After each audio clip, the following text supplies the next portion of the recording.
Hello, hello, hello, and welcome back to our weekly Sunday school lesson. I am Elder Latanya Milliken of the All Nations Church in Oakland, California, and this is lesson 8 of our weekly Sunday school lesson. The date of our lesson is April the 24th, 2022, and the subject is God's comfort in trouble. And before we get started, let me just introduce. I know you know my sister, Felita. She's shared in Sunday school with us before. This is a special treat. We are hosting this Sunday school lesson in her home in San Antonio, Texas. So we are so happy to be here. And also, this is a special treat. This is my son. I've chatted about him, talked about him a few times. His name is Kavan Breathway. He's in ministry as well. Proud mom. And so we are going to do Sunday school for you together, and I'm so excited about that. So let's get started talking about Paul and comfort. This is such an excellent lesson because my mom and my sister, my mom and I are here. We traveled here to be a comfort to one of my other sisters. So I call her number 3, and so we're comforting number 4. I'm number 2, and number 1 be checking on us. How about that? Yeah. All right. So let's get started. God's comfort in trouble. And so let me just connect the dots, give you a highlight of where we are. We are leaving 1 Corinthians, and we are transitioning into 2 Corinthians, where Paul has wrote a second letter to the church at Corinth. But in between those two times, Paul wrote a letter, it got lost. He visited to Corinth, and he had a really, really horrible time, or didn't go as well as he's planned, but we learned something about the trip that he went on. Now, one other thing about 2 Corinthians is that Paul kind of transitioned in his tone. He kind of softened things and was a little gentle in this communication, because he's now talking about comfort and helping the people at Corinth kind of learn how to comfort their brothers. And so Sister Felita is going to get us started, and just you can read a couple of verses, and then we'll elaborate and we'll share. How about that? Is it good? Yeah. This letter is from Paul, chosen by the will of God to be an apostle of Jesus Christ, and from our brother Timothy. I am writing to God's church in Corinth and to all of his holy people throughout Greece.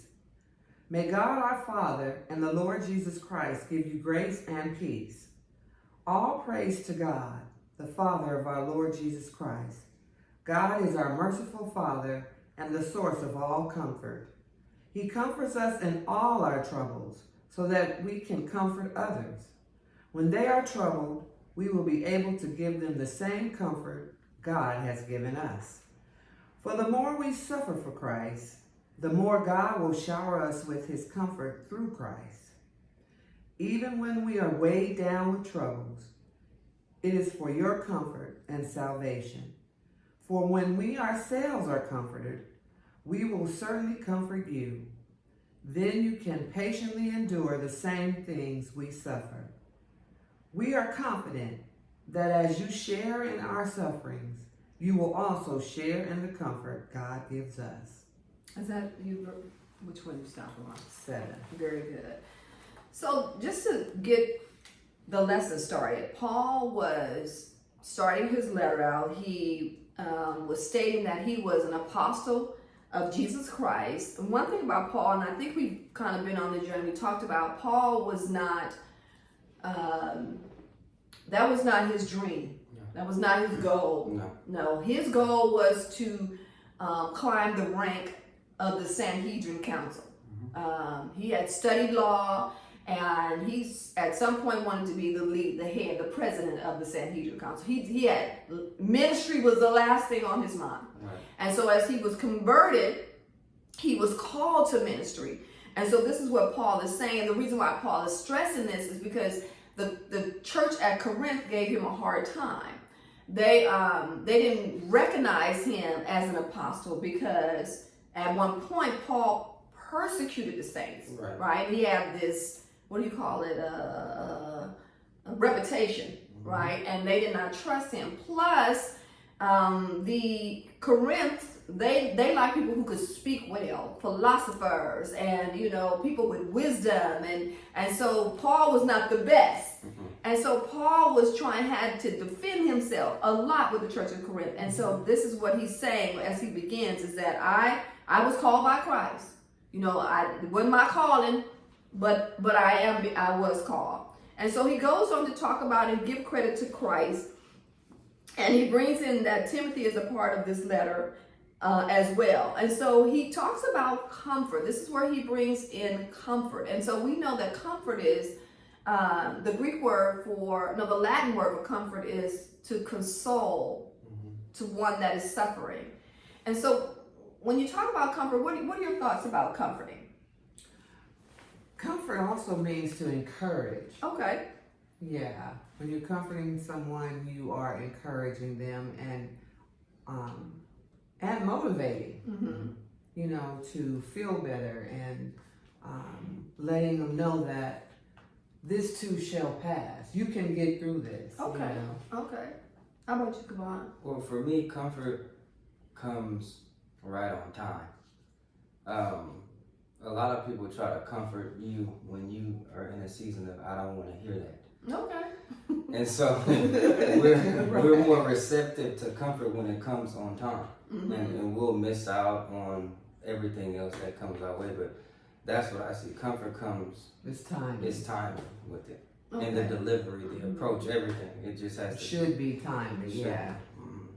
So the lesson you read, it says here, blessed be to God, even the Father of our Lord Jesus Christ, and the Father of mercies, and the God of all comfort. So we know that all comfort comes from God, who comfort us all in tribulations. Now, when you think about suffering, nobody likes to suffer, right? Nobody likes trials. Nobody likes. I mean, if you do, then you are special. Yeah, for real. Okay. But even me, I've had my share of troubles and trials and tribulations and affliction. And I know that I don't like it. I don't enjoy it. But I know that there's a purpose in it, right? And so this lesson is so profound in that it kind of helps us see how God gives us this comfort and the purpose of comforting. And so, Sister Galita, you read, so as for the sufferings of Christ abound in us, so our consolation also abound in Christ. So what that's saying is that Christ suffered, and because he suffered, what? We're gonna suffer, right? Right. But even when we suffer, he suffered more than any of us. Right. So he fully understands and he knows how to comfort us. Right. And so then the lesson goes on to talk about Paul. Paul shares with us his struggles and his suffering. This was a learning for me. So you're going to continue reading for us. Start at 8. Okay. We think you ought to know, dear brothers and sisters, about the trouble we went through in the province of Asia. We were crushed and overwhelmed beyond our ability to endure, and we thought we would never live through it. In fact, we expected to die. But as a result, we stopped relying on ourselves and learned to rely only on God, who raises the dead.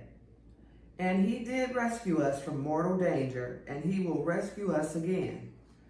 We have placed our confidence in him, and he will continue to rescue us. And you are helping us by praying for us. Then many people will give thanks because God has graciously answered so many prayers for our safety. Thank you. So Paul is writing a letter. In this letter, he can talk about suffering.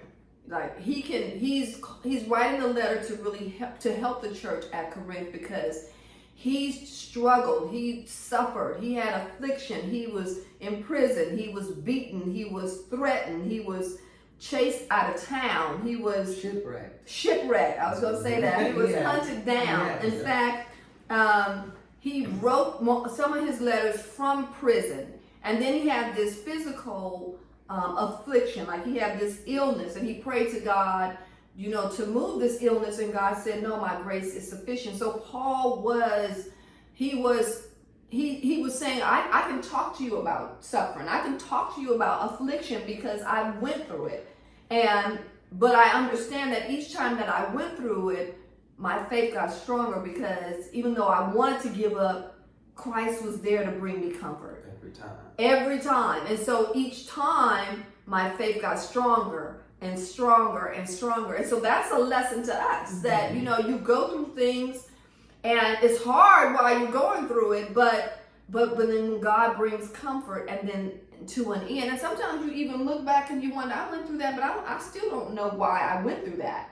But it's God has his purpose. But so again, my point is Paul was saying that I went through it and my faith grew, then I went through something again and my faith grew. So I got to a point where I knew God is going to rescue me. Right? And so I want to pause here and talk about some things in your life where you've gone through and the Lord sent comfort. And how did that come?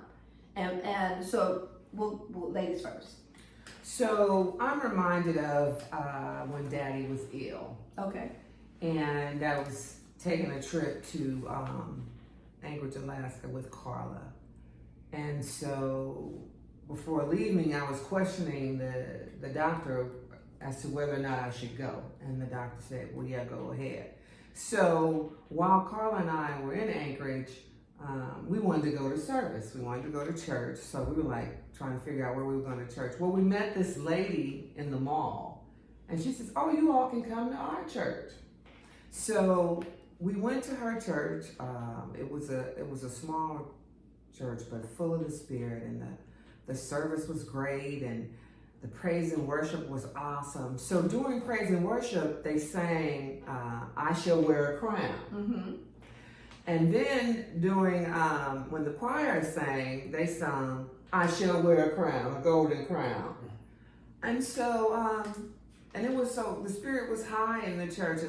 And so after I was thinking, well, why were they singing so many crown songs, right? Well, then the next day we got the call that Daddy had passed.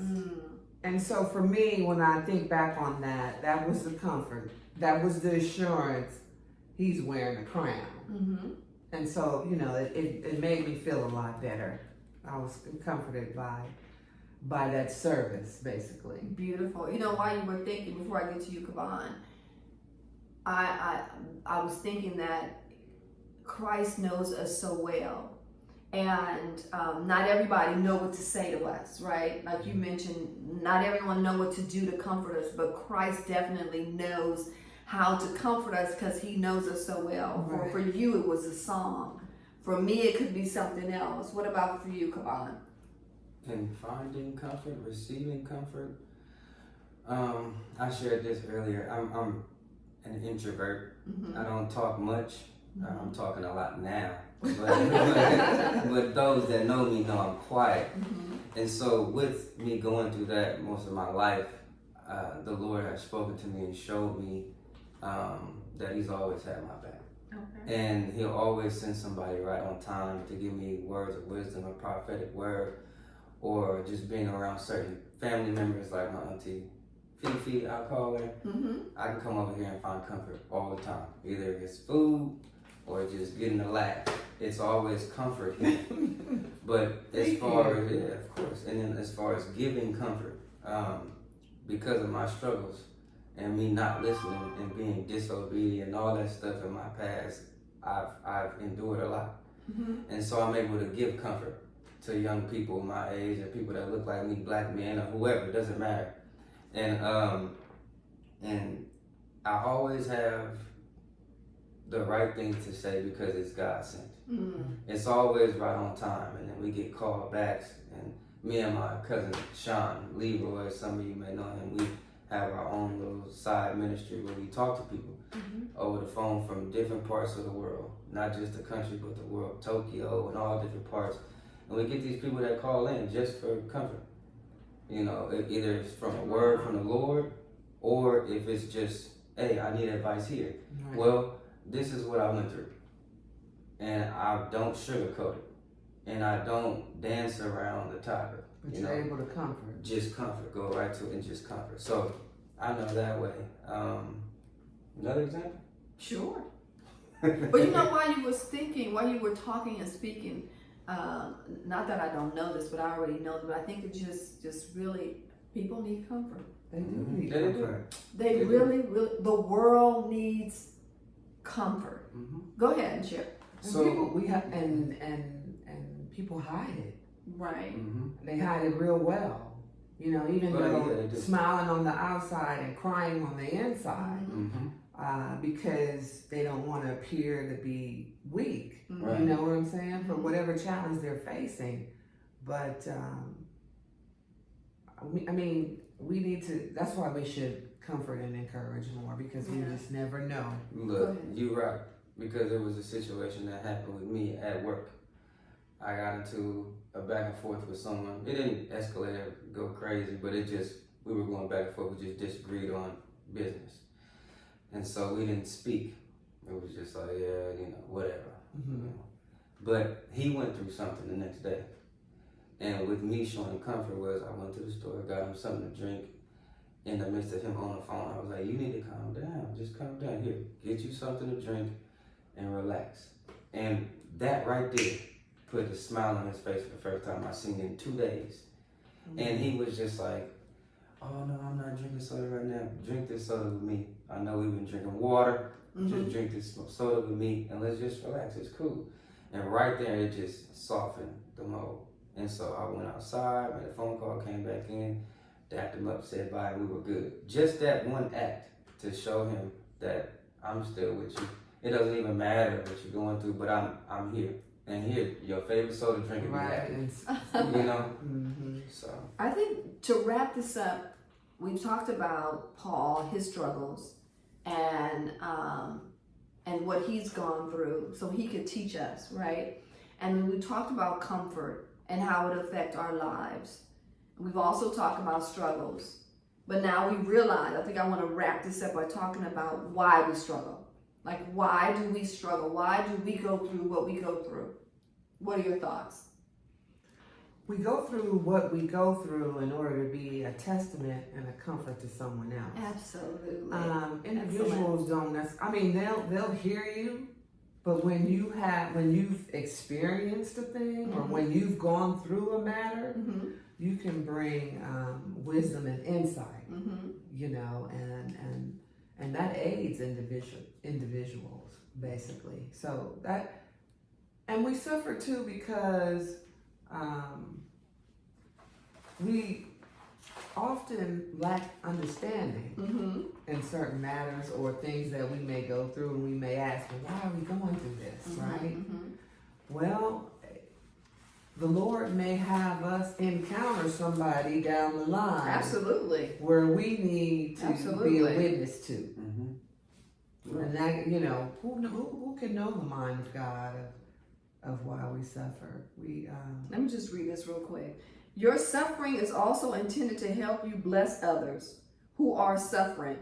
Just as Paul helped the church through his own suffering, he was not writing a manual of self-help books or how to get rid of suffering. In other words, as believers, we're going to suffer. We're going to go through some things, so we might as well understand. And the important things to know is that you don't always go through things because you're a bad person. Right. But because somewhere down the line, through ministry, through testimony, you're going to face someone who's going to go through what you're going through.